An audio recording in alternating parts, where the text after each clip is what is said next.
നമ്മളെ ബന്ധങ്ങൾക്കിടയിൽ ഒരുപാട് പ്രശ്നങ്ങൾ, കയ്പേറിയതും മധുരമേറിയതുമായിട്ടുള്ള ഒരുപാട് സംഗതികൾ നമുക്ക് നടക്കാം.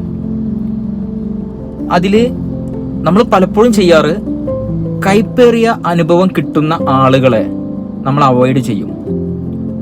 മധുരമുള്ളത് തരുന്നവരെ നമ്മൾ കൂടെ ചേർക്കും.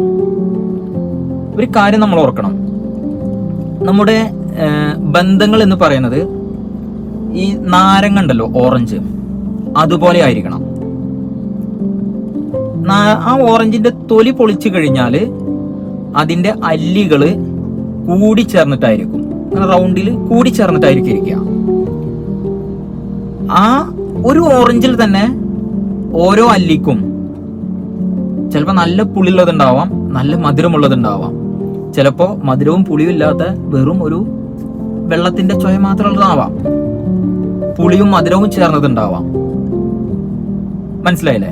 അപ്പൊ നമ്മൾ ജീവിതത്തില് നമുക്കും ഇതേപോലെ നമ്മൾ സുഹൃത്ത് ബന്ധങ്ങളില്, അതേപോലെ സഹോദര ബന്ധങ്ങളില്, കുടുംബ ബന്ധങ്ങളിലൊക്കെ കയ്പേറിയ അനുഭവങ്ങൾ തരുന്നവരുണ്ടാവാം, മധുരമേറിയ അനുഭവങ്ങൾ തരുന്നവരുണ്ടാവാം, ഒന്നും തരാണ്ട് അവരുടെ വഴിക്ക് പോകുന്ന ബന്ധങ്ങളും നമുക്കുണ്ടാവാം.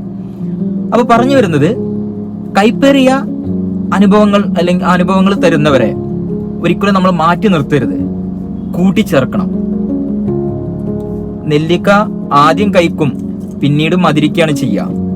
കയ്പക്കയും ആദ്യം കയ്ക്കും പിന്നീട് അത് വെള്ളം കുടിക്കുമ്പോൾ നല്ല മധുരയിക്കാരം. അപ്പൊ കയ്പേറിയ അനുഭവങ്ങൾ തരുന്നവരെ മാറ്റി നിർത്തി കഴിഞ്ഞാൽ ജീവിതത്തിൽ എന്നും മധുരം തരുന്നവർ മധുരം തന്നോളന്നില്ല. ആ മധുരം തരുന്നവർ നമുക്കൊരു കയ്പേറിയ അനുഭവം തരുമ്പോൾ ഒരു പക്ഷെ നമുക്കത് താങ്ങാൻ സാധിച്ചെന്ന് വരില്ല. അതുകൊണ്ട് എല്ലാവരും ശ്രദ്ധിക്കുക. ജീവിതത്തിൽ കയ്പേറിയതും മധുരമേറിയതും ഒന്നുമില്ലാത്തതുമായിട്ടുള്ള ഒരുപാട് അനുഭവങ്ങൾ ഉണ്ടാകാം. അതെല്ലാം കൂട്ടിച്ചേർത്തുകൊണ്ട് ജീവിതത്തെ മുന്നോട്ട് കൊണ്ടുപോകാൻ ശ്രമിക്കുക. Have A great day.